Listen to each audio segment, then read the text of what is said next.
Hello everyone, hope you all are doing well. Today we have a very special happening going on. So me and my father actually we are going skiing, and it's a little bit special because the place we are going to is not a mountain but it is actually a lake.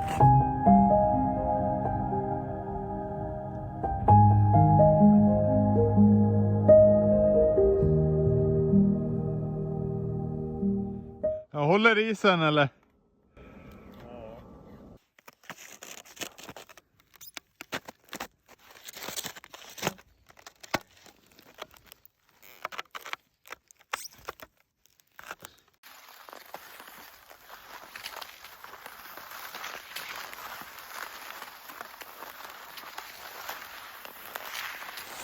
Okay, so as you can see I am skiing now.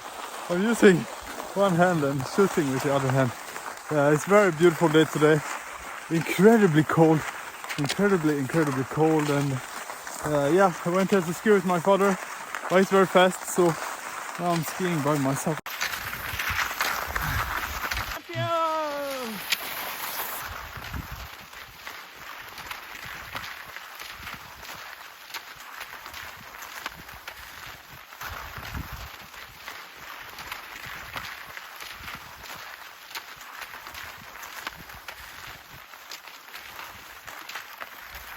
The kids took away the snow here so they can play ice hockey.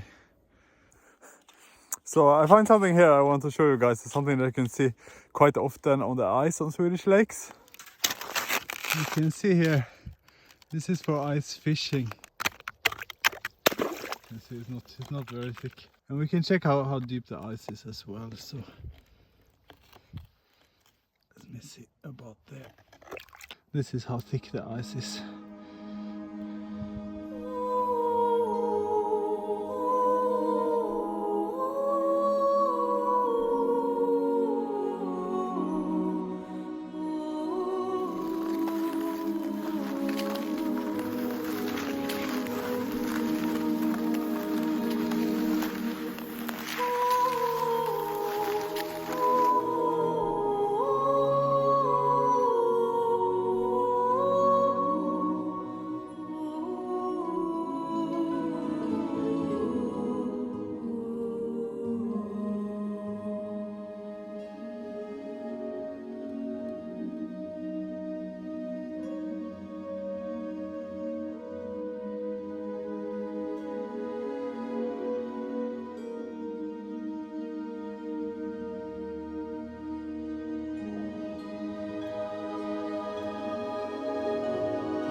This is how your drone will look after flying in -10. You can see there's a lot of ice there.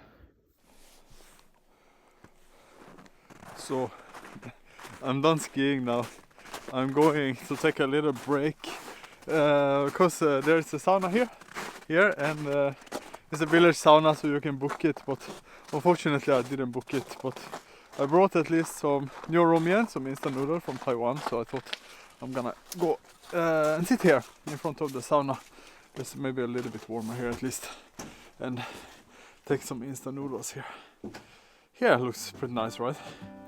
Okay, so I'm done skiing now. I hope my little drone gonna survive, and I brought something that fits really well with Sweden, and this is ramen, some instant noodle ramen. That is really nice, and I boiled some water before I left, but as you know, Sweden is really cold. It's -6 degrees today, so I'm not sure if this water is still hot enough to make these noodles, but I'm gonna make a try.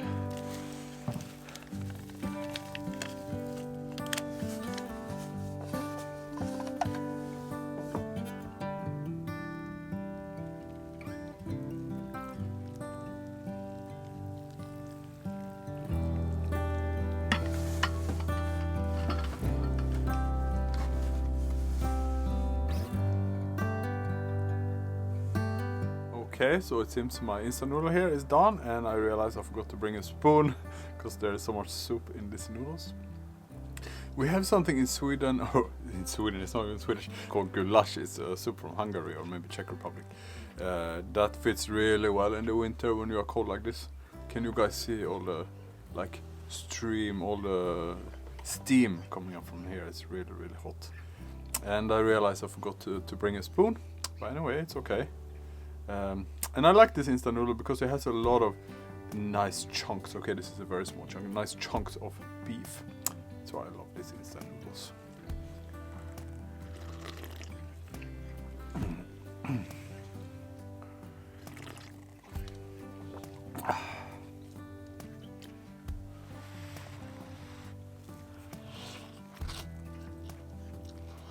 It would be so easy, you know, for a Swedish company just to start to import really good Taiwanese instant noodle like this. In Sweden, the instant noodles here really sucks. Charlie complains a lot. We always go to like an Asian store to buy Korean instant noodle or Japanese instant noodle, but they don't have any Taiwanese instant noodle, nothing like this. So I can only eat it because I brought it all the way from Taiwan. I brought a few different Taiwanese noodles that all are very, very tasty.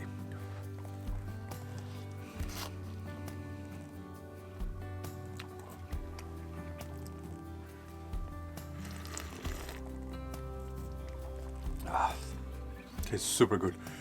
This really hits you up on a cold day. It's getting so hot and spicy I can even take off this one, even it's really cold. I can take that off this one, open up a little bit because it's getting so spicy, you know. And I think number one dish that really fits Sweden is of course Njoromian. How this dish can fit so well in Sweden. I think this fits much better in Sweden than in Taiwan, because sometimes I feel in Taiwan like, oh, I really want to eat Njoromian, but then I think it's very spicy and it's very hot, and the days in Taiwan already is so hot, so you want something to cool you down, not to heat you up. But I think this chili Njoromian is such a good fit in Sweden, you know. I really love it. I think in the next winter, now I don't have time this winter, but next winter if I'm in Sweden, I'm gonna try to make Njoromian from scratch. Please remember this for next year. I will really try to make Njoromian in Sweden.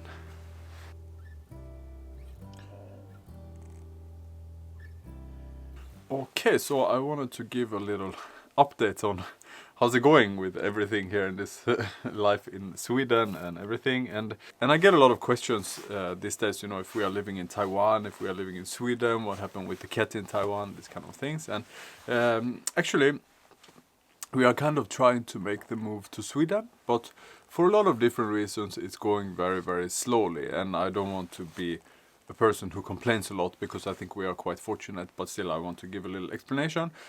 And the first and the biggest problem is to get a visa for Charlie, because I think that we fulfill every requirement to get a visa in Sweden, but it takes a lot of time to get a visa. Of course she can go here like a tourist, like she did this time, but she really need a visa to settle here, to be able to do anything in Sweden, or to be able to even stay here more than 3 months. She need a visa, so we have applied for this. We are still waiting. I know I made a video 1 year ago saying, oh, we are getting Swedish visa, but it takes forever. I think a lot of mixed couples have this visa issue, but there's not much we can do. I try to call them, try to speed up. It takes a long time. Yeah, so that's that.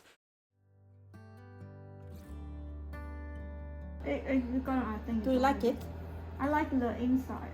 Okay. Do you like white and black Yes, together? yes, I like Okay. white and Tyckte inte mamma om. I don't like it. I like Black and white and light gray, light juice. Ljusgrå. my favorite is white and wooden color. Okay, it's okay. Sorry. My mother accepts.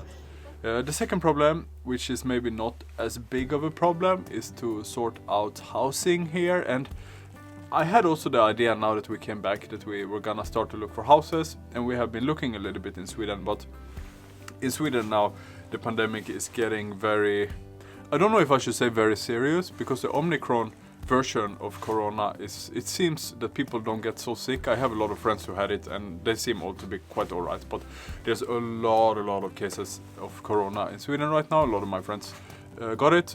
Fortunately I didn't get it so far, but for this reason we didn't really want to check a lot of housing, you know, because you meet a lot of people every time you do this. So we have also decided to wait a little bit with this. Hopefully next time we go to Sweden we can focus a bit more to find housing here. I think we are looking at something that may be around 10 million, max 10 million Taiwanese, which is about 3 million Swedish. I think it's the most that we can pay here in Sweden for housing, and I think we can find a good house for this price. And the third thing is about the job situation, and you know, in Taiwan we have really worked hard. We try to build up an audience of people who want to watch our videos, and we cooperate with some companies we think is really good and try to help them to promote their products. We have kind of like built up our company and built up our, you know, our fans, try to have a good relation with our fans in Taiwan. And this is something that, I mean, it has been going quite good for us, I think, but this is of course very, you don't know, next month maybe people don't want to watch the videos anymore. It's always up and down. As a YouTuber, you kind of have to accept this reality when you are working with YouTube. But when we are moving to Sweden, it's kind of like starting everything over again, because I guess I need to set up a company in Sweden for me and Charlie. I mean, I did a video for IKEA in Taiwan, but that doesn't mean that the Swedish IKEA want to make a video with me, because I don't have any fans in Sweden. So it's kind of hard to know if people in Taiwan still are interested in watching these videos. We don't know if we can have some cooperation with companies when we are still in Sweden. We don't know, maybe I should go back to being an engineer. You know, we have a very stable situation in Taiwan right now. I would say very stable. But if we move to Sweden, all of a sudden it's become a very unstable situation. We don't know how it's gonna go with everything. Of course, also very, very exciting. That is one of the main reasons why I want to move here, because I think it gets a lot of new inspiration. I really want to share the Swedish things, the Swedish culture, Swedish values with you guys, because I feel very proud of my hometown, proud of my family, proud of everything here. I think it also really shows in the Swedish videos that I feel very happy to share. That is one of my main reasons, and I think also for Charlie, she really likes it here in Sweden, and she also likes to take photos here, and she enjoys the nature. So I think it also fits us really well. From the perspective of work, we are leaving something very stable. But you know, also when I was in Sweden before, I worked as an engineer, I was also leaving something very, very stable and try to take a chance and go to Taiwan and see if I can make something there. Now it's kind of the same thing, you know. We have something very stable in Taiwan. We have built up our relation with you, with our fans, also with some companies we really like, you know, and now we want to leave all of this behind and move to Sweden and try something totally from scratch, you know. It's a new company basically, and try to make something work in Sweden. So it's kind of very exciting. For me, it's very, very exciting, also very uncertain. And then there's another question, and that is about kids, future of kids, you know, if we should raise kids in Taiwan or in Sweden or not at all, who knows. But I think that is the topic for another video. I don't want to talk about everything today. I think already I talk about a lot. So yeah, thank you so much for watching today. If you like my videos, please subscribe to my channel. And we will actually be going back to Taiwan soon. So I will see all of you really soon again. Yeah, thank you so much for watching. See you all next time. Bye bye.